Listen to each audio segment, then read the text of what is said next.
کائنات کے اس لمحے کا تصور کیجیے جب آسمانوں کی خاموشی کو توڑتے ہوئے اللہ کا سب سے مقرب فرشتہ زمین کی طرف اترتا ہے۔ 600 پروں والا ایک ہیبت ناک فرشتہ 1.25 لاکھ پیغمبروں تک پیغام پہنچا کر تمام نبیوں کا معلم اور مددگار بننے والا فرشتہ جبرائیل۔ جبرائیل کی تاریخ کیا ہے؟ جبرائیل معراج کی رات سدرۃ المنتہا پر جا کر کیوں رک گئے تھے؟ اس ویڈیو میں ہم فرشتہ جبرائیل کے بارے میں ان حقائق سے آگاہی حاصل کریں گے جس کے بارے میں ہم پہلے سے نہیں جانتے۔ بحیثیت مسلمان فرشتوں پر ایمان رکھنا ہمارے ایمان کا حصہ ہے۔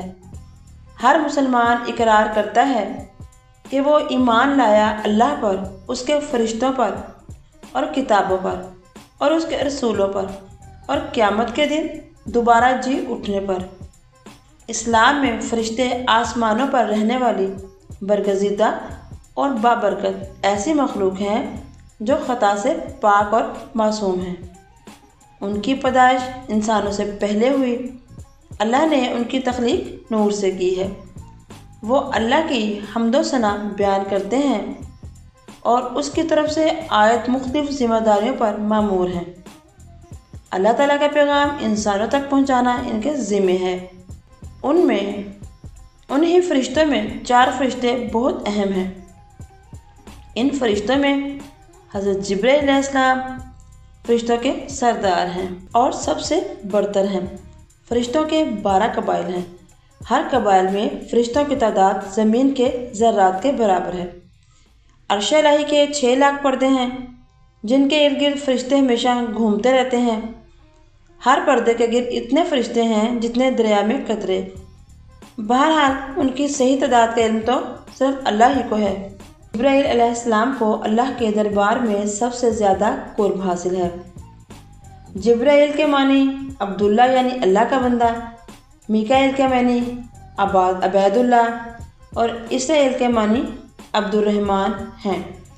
دراصل ہر وہ لفظ جو ایل کے ساتھ منسلک ہو عبادت کرنے والا ہے۔ قرآن پاک میں 3 مقامات پر جبرائیل علیہ السلام کا نام آیا ہے۔ ہر جگہ انہیں روح القدس یا روح الامین کہا گیا ہے۔ جب جبرائیل علیہ السلام عالم وجود میں آئے تو فوراً سجدے میں گر پڑے اور یہ سجدہ 30,000 سال میں ختم ہوا۔ جبرائیل علیہ السلام نے جب سجدے سے سر اٹھایا تو ارشاد ہوا، ہم نے تمہیں نور خاص سے پیدا کیا اور تمام خواہشات، نفسیات اور تمام بیماریوں اور تلاش معاش سے بری کیا۔ تمہیں کوئی بہکانے والا نہیں اور راہ راست سے بھٹکانے والا نہیں ہوگا۔ جبرائیل علیہ السلام کی پاکی کا انتظام اللہ نے اس طرح کیا کہ جنت میں ایک نہر تعمیر کی گئی جس میں جبرائیل علیہ السلام داخل ہو کر غوطہ لگاتے ہیں اور باہر نکل کر اپنے پروں کو جھاڑتے ہیں۔ غوطہ لگانے کے بعد جتنے قطرے ان کے پروں سے جھڑتے ہیں اللہ ان میں سے ہر قطرے سے ایک فرشتہ پیدا فرماتا ہے۔ جبرائیل علیہ السلام کے 600 پر ہیں، اگر ایک پر پھیلا دیں تو آسمان کے کنارے چھپ جائیں۔ جب اللہ تعالیٰ نے حضرت آدم علیہ السلام کو پیدا کرنا چاہا تو حضرت جبرائیل علیہ السلام کو حکم دیا کہ زمین پر جاؤ اور مٹی لے آؤ تاکہ اس سے آدم کو تیار کیا جائے۔ لہٰذا جب حضرت آدم علیہ السلام کی تخلیق ہوئی تو اللہ نے فرشتوں کو سجدہ کرنے کا حکم دیا، تو سب سے پہلے حضرت جبرائیل علیہ السلام نے سجدہ کیا اور پھر حضرت میکائیل اور حضرت اسرافیل نے سجدہ کیا۔ سجدہ کرنے کی وجہ سے بھی انہیں اعلیٰ مقام دیا گیا۔ حضرت جبرائیل علیہ السلام کو پیغمبروں پر وحی نازل کرنے اور آزمائش میں ان کی مدد کرنے کے کام پر مامور فرمایا گیا تھا۔ حضرت جبرائیل علیہ السلام حضرت آدم علیہ السلام پر 12 مرتبہ نازل ہوئے، حضرت ادریس علیہ السلام پر 4 مرتبہ اور حضرت ابراہیم علیہ السلام پر 42 مرتبہ، موسیٰ علیہ السلام پر 400 مرتبہ اور عیسیٰ علیہ السلام پر 13 مرتبہ۔ آخری نبی حضرت محمد صلی اللہ علیہ وآلہ وسلم پر 24,000 مرتبہ نازل ہوئے۔ تمام انبیاء کرام کی سیرت میں جبرائیل علیہ السلام کا اہم کردار ہے۔ جب حضرت نوح نے طوفان نوح سے پہلے کشتی بنانے کا ارادہ کیا تو جبرائیل علیہ السلام ہی تھے جنہوں نے آپ کو کشتی بنانا سکھایا۔ جب ابراہیم علیہ السلام کو نمرود نے آگ میں ڈالا تو اس وقت آپ جبرائیل علیہ السلام نے آگ کو گلزار بنا دیا۔ پھر جب حضرت یوسف علیہ السلام کو ان کے بھائیوں نے کنویں میں پھینک دیا تو جبرائیل علیہ السلام تیز رفتاری سے کنویں کے اندر گئے اور یوسف علیہ السلام کو اپنے پروں میں چھپا لیا اور کنویں میں انہیں حوصلہ دیا۔ جب جبرائیل علیہ السلام لوط علیہ السلام کے ہاں مہمان بن کر ٹھہرے اور قوم لوط نے ان کے گھر کا گھیراؤ کر لیا تو حضرت جبرائیل علیہ السلام نے ان لوگوں کے منہ پر اپنا پر مارا کہ وہ سارے لوگ اندھے ہو گئے۔ اس کے بعد قوم لوط کے علاقے کو اپنے پروں پر اٹھا لیا جو 5 شہروں پر محیط تھا اور اسے بھی زمین پر پٹخ دیا۔ جب زکریا علیہ السلام نے اللہ سے اولاد کی دعا مانگی تو جبرائیل علیہ السلام ایک خوبصورت جوان کی شکل میں ان کے پاس آئے اور انہیں نیک اور صالح اولاد کی خوشخبری دی۔ حضرت عیسیٰ علیہ السلام کی پیدائش بھی جبرائیل علیہ السلام کے کلمہ کن سے ہوئی۔ مختصر یہ کہ پیغمبروں کے واقعات میں حضرت جبرائیل علیہ السلام کا ایسا کردار ہے گویا آپ نے دنیا کی تاریخ کو بدل ڈالا۔ تمام نبیوں کے پاس حضرت جبرائیل علیہ السلام انسانی شکل میں آتے تھے، لیکن آخری نبی حضرت محمد صلی اللہ علیہ وآلہ وسلم نے حضرت جبرائیل علیہ السلام کو ان کی اصلی حالت میں دیکھا۔ جبرائیل علیہ السلام اور محمد صلی اللہ علیہ وآلہ وسلم کی پہلی ملاقات کا واقعہ انتہائی دلچسپ ہے۔ دراصل حضور پاک صلی اللہ علیہ وآلہ وسلم کو تنہائی پسند تھی اور آپ غار حرا میں جا کر عبادت کیا کرتے تھے، لہٰذا آپ صلی اللہ علیہ وآلہ وسلم ایک دن عبادت میں مشغول تھے۔ اسی اثنا میں آپ کے پاس ایک فرشتہ آیا اور کہا پڑھو۔ آپ نے کہا میں پڑھنا نہیں جانتا۔ فرشتے نے آپ کو سینے سے لگا کر زور سے بھینچا اور کہا پڑھو۔ آپ نے کہا نہیں میں نہیں پڑھ سکتا۔ فرشتے نے پھر آپ کو زور سے بھینچا اور کہا پڑھو۔ حضور صلی اللہ علیہ وسلم نے پھر کہا میں نہیں پڑھ سکتا۔ تیسری دفعہ اس فرشتے نے آپ کو پھر بھینچا اور کہا اپنے اس پروردگار کے نام سے پڑھو جس نے انسانوں کو جمے ہوئے خون سے پیدا کیا۔ اس کے بعد آپ گھر واپس آئے تو آپ تھر تھر کانپ رہے تھے۔ آپ اپنی زوجہ حضرت خدیجہ رضی اللہ تعالیٰ عنہ کے پاس آئے اور کہا مجھے کمبل اڑا دو، لہٰذا انہوں نے آپ کو کمبل اڑا دیا۔ جب آپ کی گھبراہٹ کم ہوئی تو آپ صلی اللہ علیہ وآلہ وسلم نے حضرت خدیجہ کو سارا واقعہ سنایا اور یہ واقعہ سننے کے بعد حضرت خدیجہ آپ کو اپنے بھائی اپنے چچا زاد بھائی ورقہ بن نوفل کے پاس لے گئیں۔ ورقہ ان لوگوں میں سے تھے جو اہل مکہ کی بت پرستی سے بیزار ہو کر نصرانی ہو گئے تھے۔ انہوں نے انجیل کا عبرانی زبان سے عربی میں ترجمہ بھی کیا۔ وہ بہت بوڑھے اور نبینا ہو چکے تھے۔ حضرت خدیجہ رضی اللہ تعالیٰ عنہ نے ان سے کہا بھائی جان آپ اپنے بھتیجے کی بات سنیے۔ ورقہ بن نوفل نے کہا مجھے بتائیے آپ نے کیا دیکھا؟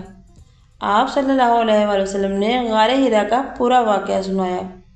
یہ سن کر ورقہ بن نوفل نے کہا یہ وہی فرشتہ ہے جس کو اللہ نے حضرت موسیٰ علیہ السلام کے پاس بھیجا تھا۔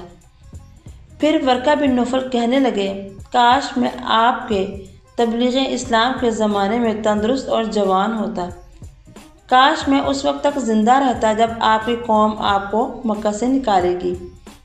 یہ سن کر حضور صلی اللہ علیہ وآلہ وسلم نے فرمایا کیا مکہ والے مجھے مکہ سے نکال دیں گے؟ تو ورقہ بن نوفل نے کہا جی ہاں، جو شخص بھی آپ کی طرح نبوت کا دعویٰ کرے گا لوگ اس کے ساتھ دشمنی پر کمر بستہ ہو جائیں گے۔ وہ فرشتہ حضرت جبرائیل علیہ السلام تھے جو ہمیشہ نبی صلی اللہ علیہ وآلہ وسلم کے حامی و مددگار بنے۔ نبی صلی اللہ علیہ وسلم کی ہجرت ہو، جنگ بدر ہو، معراج کا واقعہ ہو یا کوئی اور موقع، ہر مقام پر جبرائیل علیہ السلام نے نبی صلی اللہ علیہ وسلم کا ساتھ دیا۔ جبرائیل علیہ السلام اکثر ایک خوبصورت نوجوان کی شکل میں آپ کے پاس آتے اور اللہ کا پیغام سناتے۔ ایک دن حضور صلی اللہ علیہ وآلہ وسلم نے جبرائیل علیہ السلام سے کہا، میں تمہیں تمہاری اصل شکل میں دیکھنا چاہتا ہوں۔ انہوں نے عرض کی، آپ بقیع غرغر میں فلاں تاریخ کو مجھ سے ملاقات کیجیے۔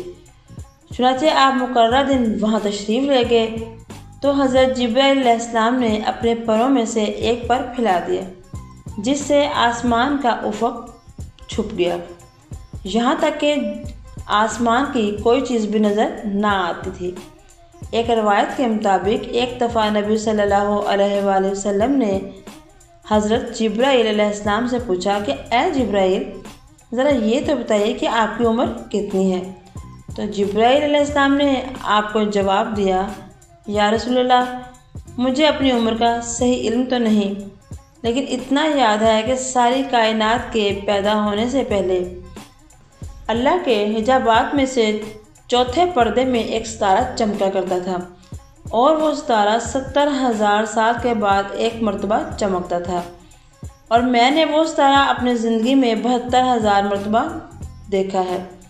اس پر نبی صلی اللہ علیہ وآلہ وسلم نے جبرائیل علیہ السلام سے کہا، اے جبرائیل، مجھے اپنے رب کی قسم، وہ ستارہ میں ہی ہوں۔ اس روایت کی کوئی سند نہیں ملتی۔ اکثر علماء اس روایت کو موضوع قرار دیتے ہیں۔ اللہ تعالیٰ نے جبرائیل علیہ السلام کو بے مثال خصوصیات اور بے پناہ قوت سے نوازا ہے، لیکن اس کی بھی کچھ حدود ہیں۔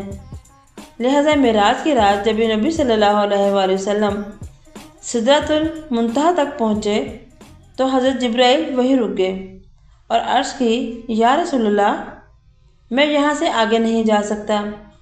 اگر میں نے ایک قدم بھی آگے بڑھایا تو میں جل کر راکھ ہو جاؤں گا۔ مشہور فلسفی ابن سینا نے حضرت جبرائیل علیہ السلام کی ذات کے متعلق اپنی تحریر میں ایک لمبی بحث کی ہے اور یہ ثابت کرنے کی کوشش کی ہے کہ جبرائیل علیہ السلام دیگر فرشتوں کی طرح نہیں تھے۔ انہیں روح کے ساتھ ساتھ عقل بھی عطا کی گئی تھی، جس کی کیفیت ماورا ہے۔ جبرائیل علیہ السلام کے اندر وہ صلاحیتیں ہیں جو ایک عام فرشتے میں موجود نہیں۔